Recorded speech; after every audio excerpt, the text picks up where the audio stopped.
everyone? Welcome to the Horror Room. I'm Travis Bruce, and today we're back with another indie horror spotlight.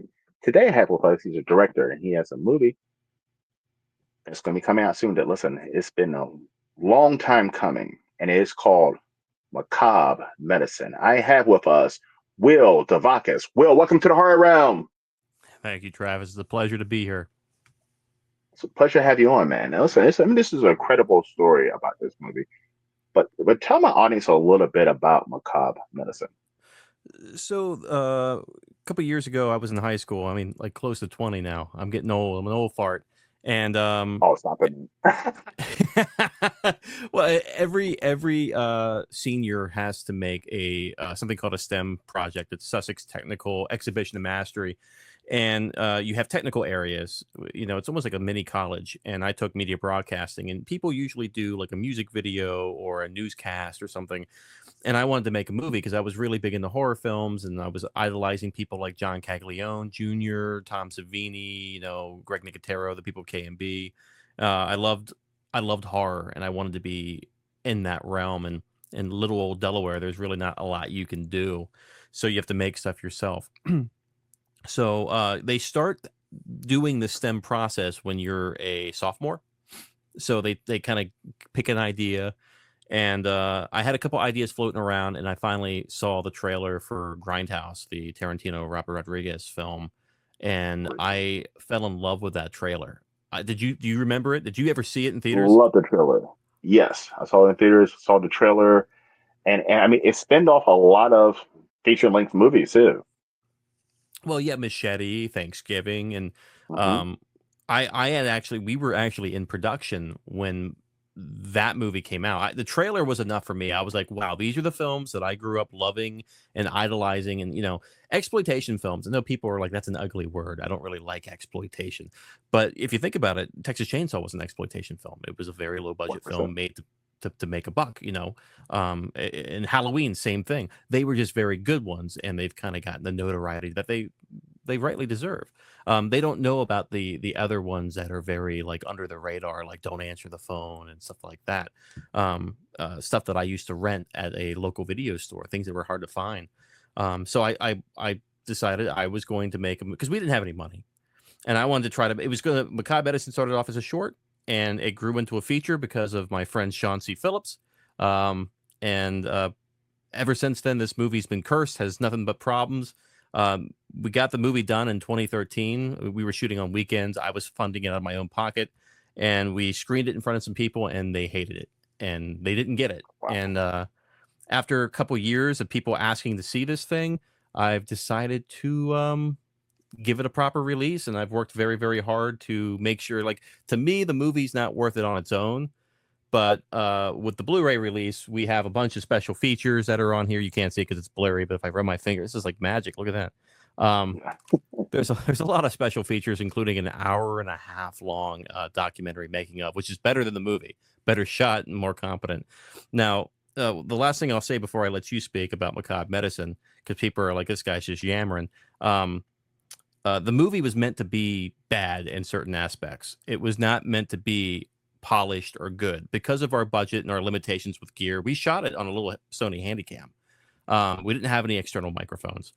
I figured by making something that had grain and stuff like that, we could get away with that, with it being kind of cheesier and not looking as polished as some of the other films that were coming out at the time that were shot on like an HVX or a DVX. So, it was very niche, and we did what we could, and what you got is Macabre Medicine. See, but I grew up in the '80s. I'm an old head, and I grew up in the '80s, and I fell in love with horror in the '80s. And I love that grainy look. I mean, I think that's how horror is supposed to look. And now with 4K and 6K cameras and all that stuff, it just seems like it's too crisp, it's too Yes. pretty, it's too polished for horror. And I don't know why so many horror filmmakers, especially, are going for this pristine, pretty look when it comes to something that's so disturbing and unedging as horror. No, no, I agree with you. I mean, I think that, there are some movies that I've got, like, I think there's like a newer version of like The Howling that is like a 4K restoration. And there was something about the shadows and the darkness that, like, where Eddie Quist was hiding in the dark. The new 4K, it doesn't leave anything to the imagination. You see him, you see they've kind of brightened it up a little bit and changed the saturation. And I think that's with the 70s and 80s. New York was not a glamorous place. Look at Basket Case. It was trash everywhere. It was dirty. It was nasty. I don't want to see that in 4K. I want to Yeah. see it, where it's dark and gritty and grainy. But yeah. Now, listen. As a filmmaker, so you screened your movie back in 2013, Yeah. and people hated it. What does that feel like? I mean, because I mean, like even as a YouTube creator, I love criticism, but I hate when somebody bashes my shit. So, I mean, what does that feel like? I mean, as a filmmaker, it's something you put so much time and energy in, and people just don't like it. It's gut wrenching. It really, like, we had a couple screenings. The first screening we had was we weren't even done the movie, and we only showed a scene. It was for a local competition in Delaware, and we got denied. They were like, it's too graphic. It just it doesn't seem like it was there. There's a scene in the movie where a girl gets her face cut off and then a coat hanger shoved down her throat, and that was Oh, such an intense sequence. I was proud of it because we didn't know how it was going to turn out when we were shooting it. Then we edited it, and it actually came together really nicely.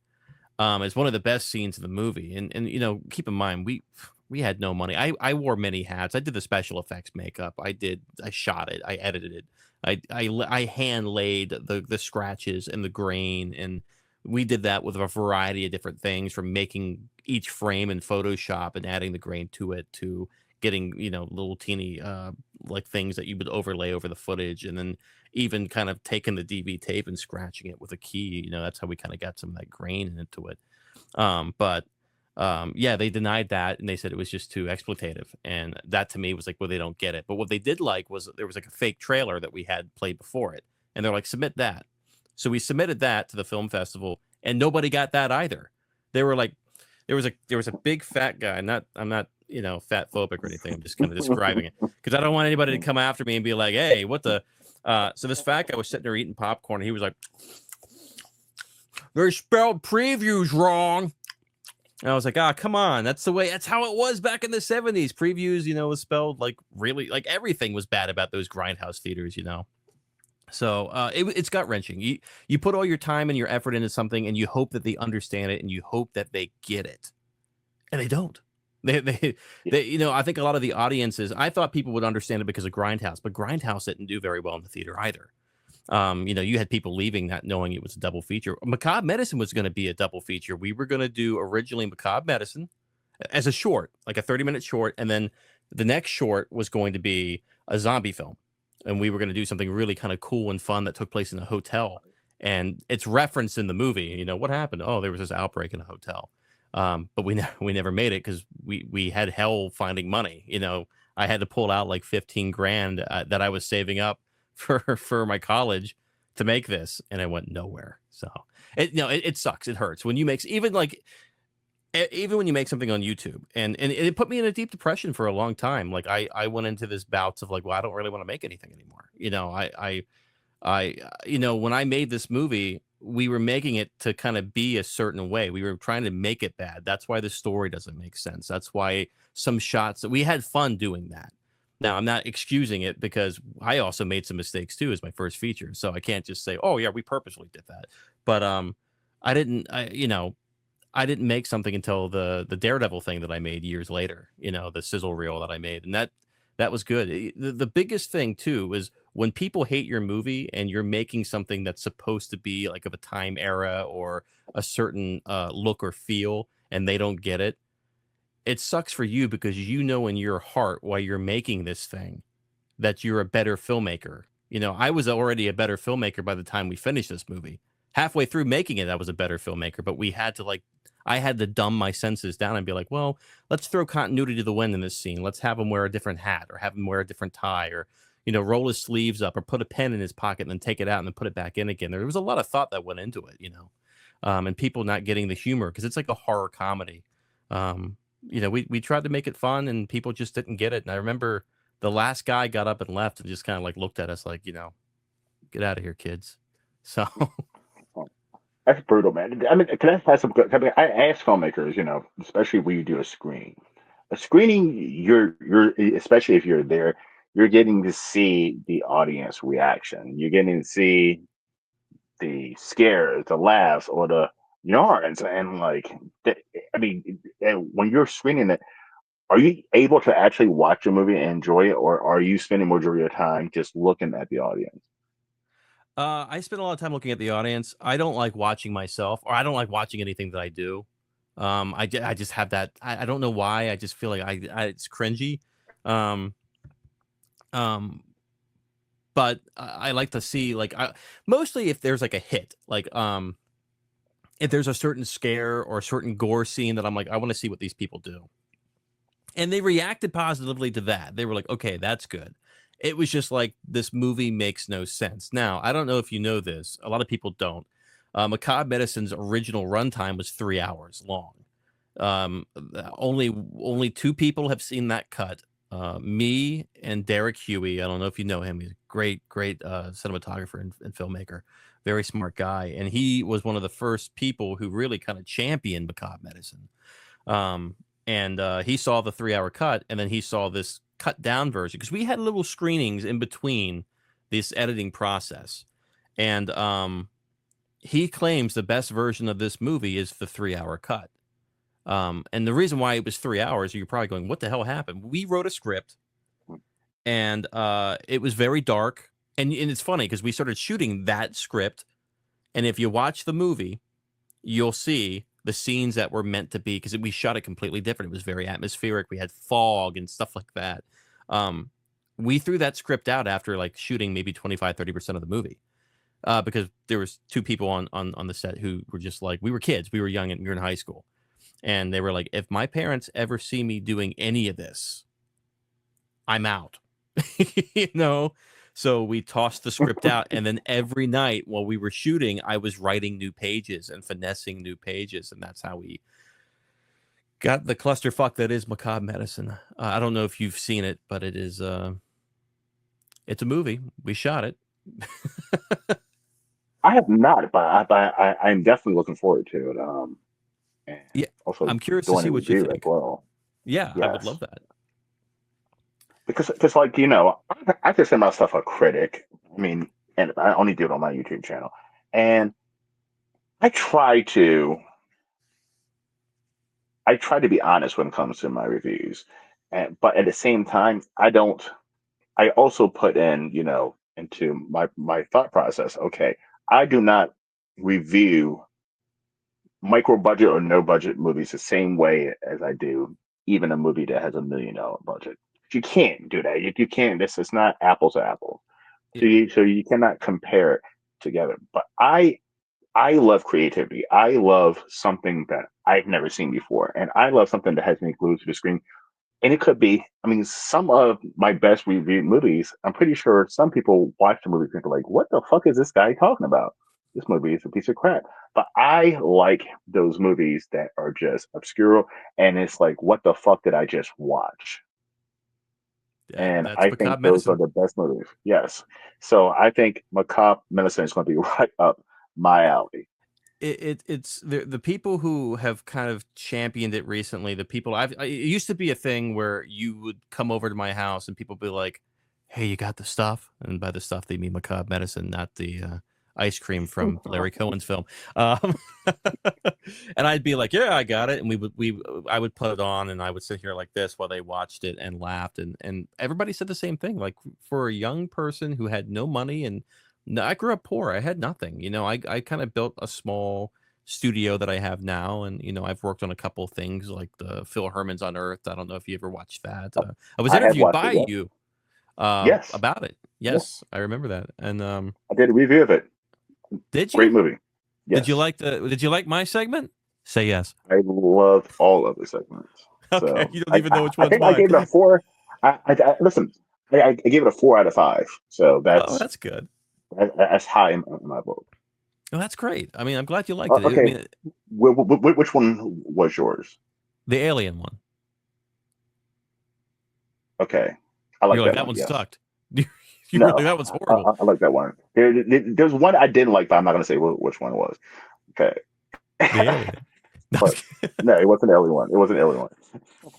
Okay. No, I was just curious because I remember we did the thing for it, and it was that interview was a really cool thing that you did for all of us. Dude, let me tell you, that movie, Phil Herman's a really good, like, he knows how to find talent and bring people together. And like James Panetta and Derek Brash and Marcelo Fabani, like, we all just kind of like, okay, we're gonna do this. And I think it's the best project that, we all collaboratively have done together. We've all kind of like gotten bed for other movies before. Um, and we're now working on the new Actor's Curse. I was brought in kind of last minute, but we got a pretty good idea of what we're gonna do, and it looks pretty good so far. So that's pretty. But I'm glad. I'm just glad you liked it because you never know with people. Sure. But Now, I have a question. Does Phil Herman ever sleep? Like that no, guy has a damn fucking project like every single day. I mean, it's great. But I'm like, holy crap, this guy is like rolling. I always say him, Joel Weinkoop, Addison Binnick, and there's a few other people. They're like the hardest working people in indie horror or even indie cinema right now. I mean, I'm blown away by the creativity and even the output of some of these projects. I mean, I'm just happy that they include a poor schlub like me. Dave Kerr's another. I don't know if you know Dave Kerr. He did like Slasher Dave Nerds. Chris Fire Ship 15. Yep. Yeah, what a fantastic! I just so I was in their latest movie. I don't know how much I can say about it, but it was a sequel to Bloody Summer Camp, and I have been on a lot of sets. I a lot of the movies I've acted in have never come out, unfortunately, because it happens. It's independent movies, but Dave Kerr and his wife Amber, phenomenal people, and his producer Michael McGlynn. Like that Love was the Michael. first set that I was on where there was no motherfucking each other. Everybody had each other's backs. Everybody performed and gave it their A game, except for me.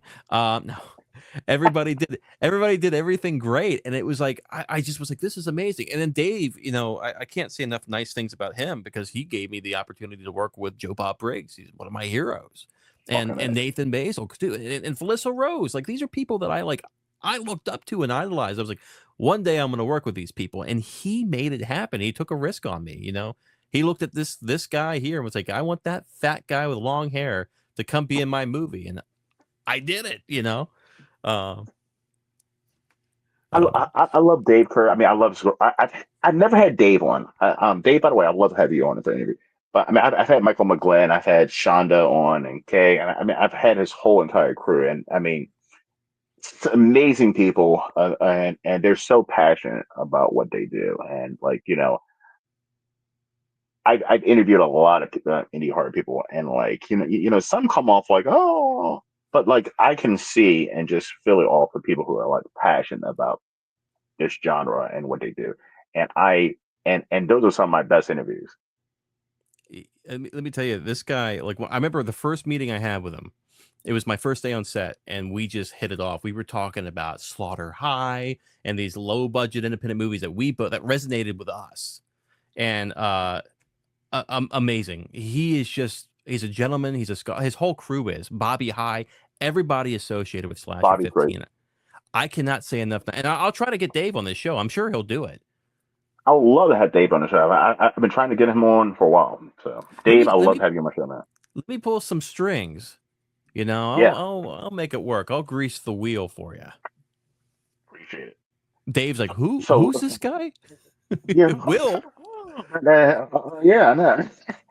So all right, so after completing Macabre Medicine, what is one thing that like you're like, I would never ever do that again with my next project or any project in the future? And what's one thing that you're like, that worked out well, I'm gonna carry that on to my next project? One thing that I will probably never do is just throw a script out. There's always room for compromise. I think that was a big rookie mistake. And look, the problem was we had already shot in 30% of the picture. You know what I mean? And the 30% that we shot were a lot of the gore. There were so many more death scenes and that we had and that were a lot more brutal and very difficult to. I mean, I remember Ben looking at the script and being like, "Whoa, this is like." We had a scene where a guy gets pretty much lobotomized, and then Ooh, we had a backyard abortion scene. That was we built like a whole pregnant stomach for it and everything. It was. The original script is a wild script. It is very, very dark. It was the only humor that was in it was like the things that were messed up, like the screen messing up, or like a missing frame thing, or the continuity. That was it. There was no like played for laughs, which what we eventually made. Because I think at that point I had gotten so frustrated with everything, I was like, fuck this. It's Grindhouse. We'll make it whatever it is, and it kind of worked in our favor because again, people are like, it's quotable. This is a great movie. This fucking little shitty movie I made I started making when I was like 16, 15, 16.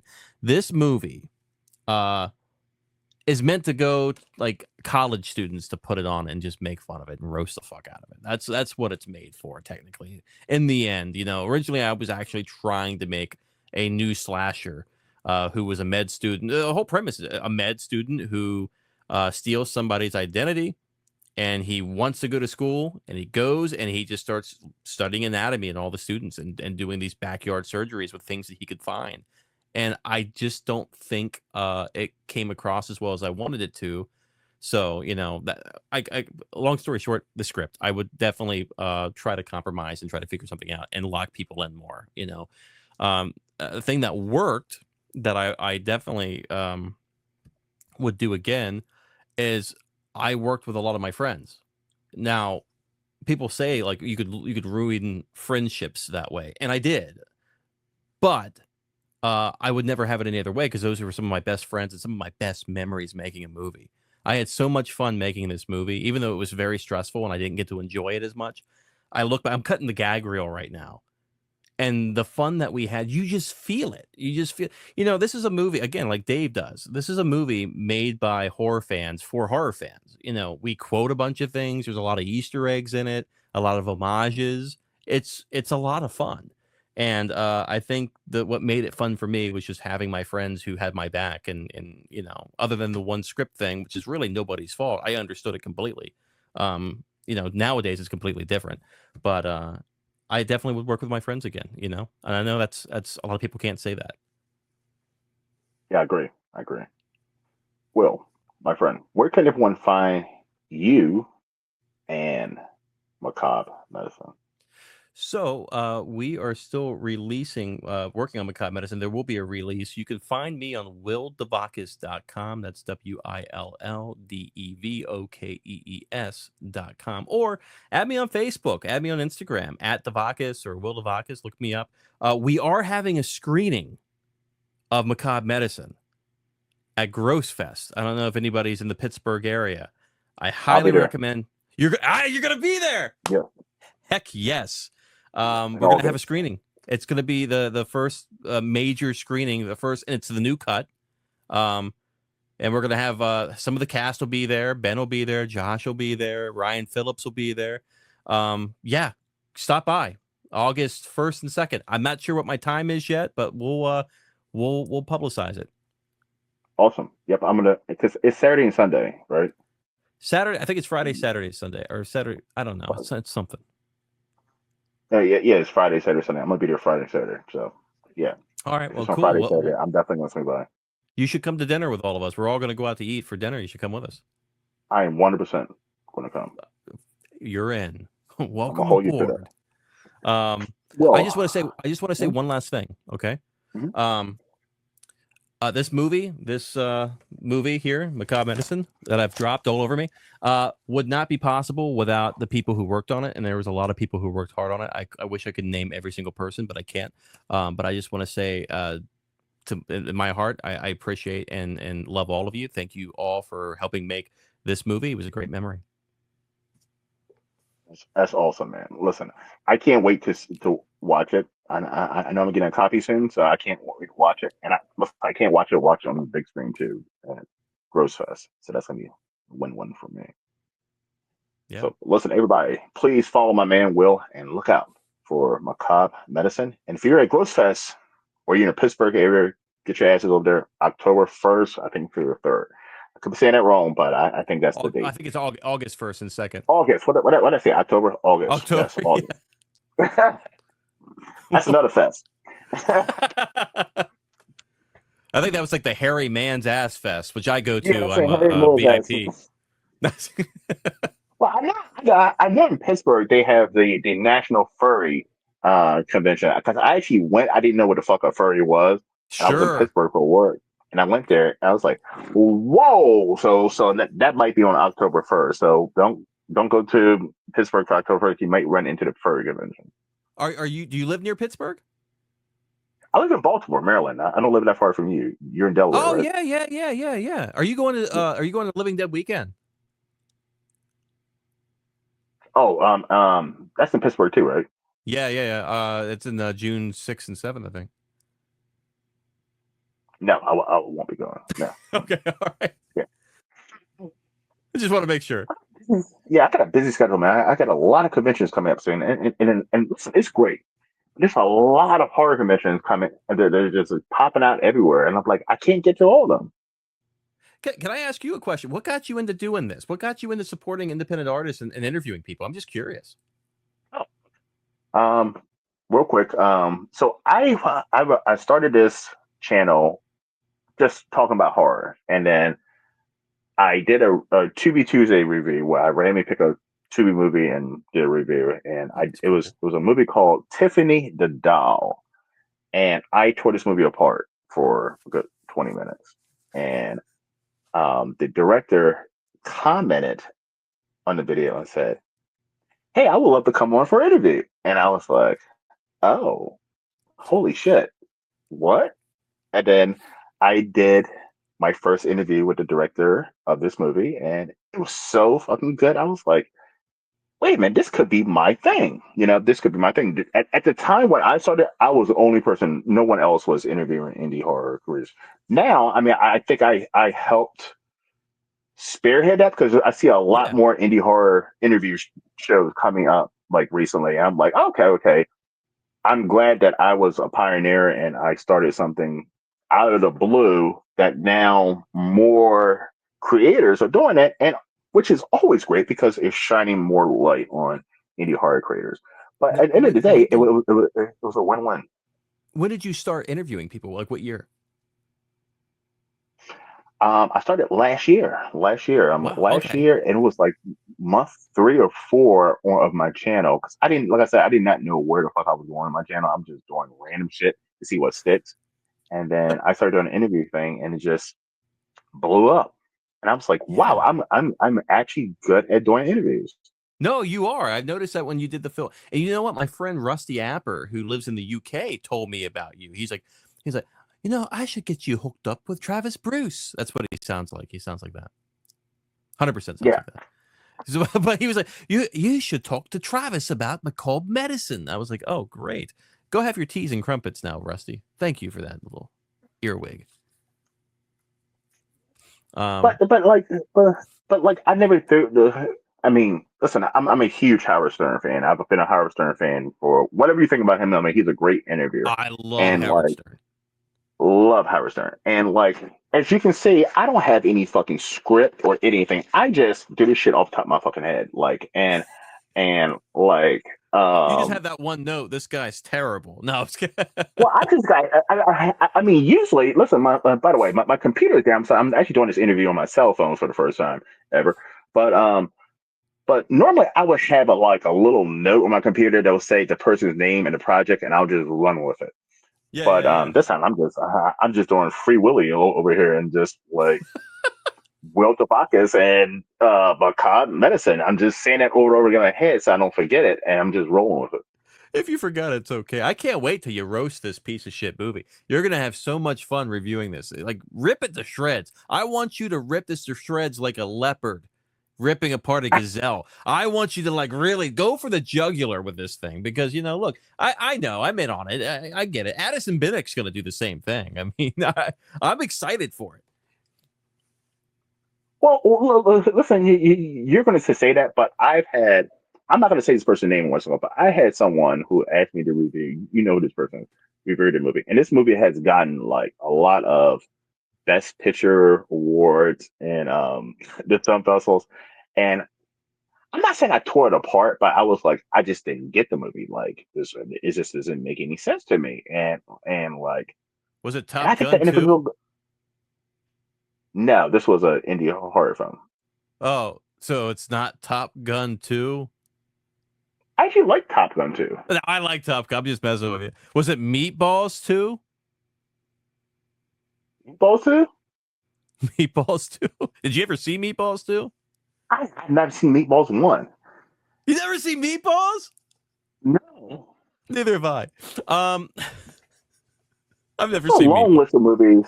There's a long list of movies I haven't seen that people are looking at like I'm crazy. Like I've never seen any of the Indiana Jones films.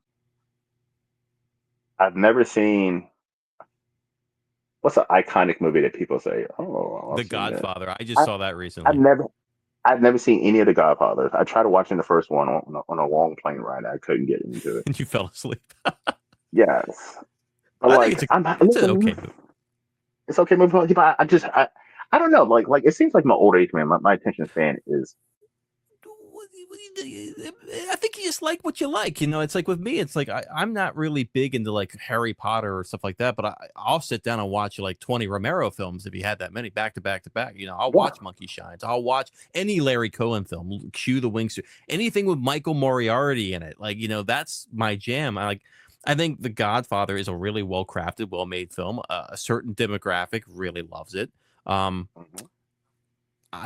It wasn't for me. I'm a Scottish guy, I don't empathize with it like the Italians do, but I think it's a good movie.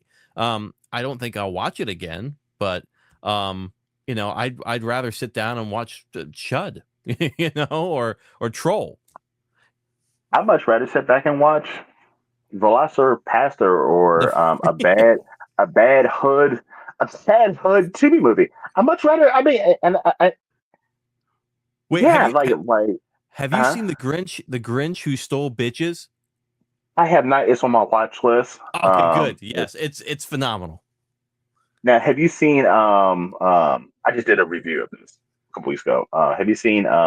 What's it called? American Psycho. Hold on, African American Psycho. The story of a freaky rapper, and it No. is. So listen, it's on Tubi, and it's P Diddy as American Psycho. Oh my God. It is absolutely amazing. I gave it a great review. It's absolutely amazing. It is Does he like monologue as amazing. as Diddy? Yes, 100%, and yes, it is. It's great. It's great. Does he do like a really bad impression of like Christian Bale? Like, my name is Sean Diddy Combs. He does I like to all use that. baby He whip. does the makeup face. He does the makeup face, and he even does like his little P Titty dance before he kills somebody. Like it is. Oh my Oh, God. it's so good it's bad. I mean, it's so bad it's good. Like it's. Now, did you interview Chuck Morangello, who did the American Ripper? Because that kind of reminds me. Have you ever seen the American Ripper? Yeah, Chuck Morangello is releasing a film that I'm in called The Snarly Yow. Now that's a cool dude. I don't know if you know much about him, but he used to play I guitar for interviewed. you. Yeah, I just. I saw you interviewed him in Carolina. Yeah, we did a live show like a month ago. Yeah, Yeah. I remember in his he next was. movie. Yes. He's doing a new. He's another guy who's like one of the hardest working filmmakers. He's always making a movie. Man, you get this on the What's down up? low. You know everybody. I know pretty much everybody except for Dave Kerr, who doesn't want to come on my show apparently for some. Did he say that? Did But he say that, or did you? I mean, he didn't say that. He didn't say that. I was But gonna whoop his ass. I was the. all fillers out there. Like, hey, well, I thought Mike was hey, see if you get Dave on this and that. Okay. It's never just happened, and I'm like, okay, well, maybe the guy's super fucking busy, but like, it's like You the should. one guy that I haven't got on yet. He is busy, but I think it'd be better if you timed it with the release of like the new Bloody Summer Camp, because then Yeah, he'll promote. It'll be a great promotional thing for him. I know he's like balls deep into the slasher nurse thing, which is, dude, I heard that thing like changed people's lives. That screening they I am had, so and pissed off because did I you was not get supposed to to go to the go? screening. I was supposed to go to the screening in Virginia. Then we had a snowstorm here in Baltimore, and I couldn't fucking I go. So I had a ticket, and then my dog ate a bunch of fucking Advil or something, and I had to fucking take care of that situation. And I was like, I came home and the fucking thing was empty, and the dog sitting there like looking at me. I was like, son of a bitch, because I really wanted to oh, go to that. yeah. The dog's dead. Listen, Fuck him. No, I'm kidding. The dog's oh, fine. The dog's okay. dog, man. The poor dog. So, well, it's been Blackness. I can't wait to meet you in person in Yeah. August. Not October at the Fur Convention, but at Gross Fest. Um, and listen, I can't wait to watch Macabre Medicine. Listen, everybody, please follow us, man. Please look out for Macabre Medicine. Get your ass over to Gross Fest too. Listen, if you like indie horror, listen, I'm gonna do a plug for Gross Fest. If you like indie horror and you want to meet every single one of your favorite indie horror filmmakers, actors, if you get your ass to Gross Fest in Pittsburgh, Pennsylvania, August 1st through 3rd. I think Yes, that's get all the the right Gross date, Fest. but that's not Yeah, right. first. I think it's first, second, and third. I'm not sure. Tim and Tom will yell at me later. But Jessa Daisy's going to be there. Phil Herman, Madeline Deering. Like we're talking about. Maybe Dean Cain will show up. Who knows? He's in some stuff Who now. knows? I mean, maybe So we even see what's his name. Shit, I can't cheap, think of his name cheap now. Nicolas Cage. You want me to do my cheap Nicolas Cage impression? I was thinking Eric Roberts. Eric. Who knows? Eric Roberts might show up. Eric Robert. He'd be like, "Yeah, I'm here." He's in Whatever it is. every indie horror movie I've noticed. All right, listen. But you love him. I'm not gonna say this one, Kim. I'll tell you that after. But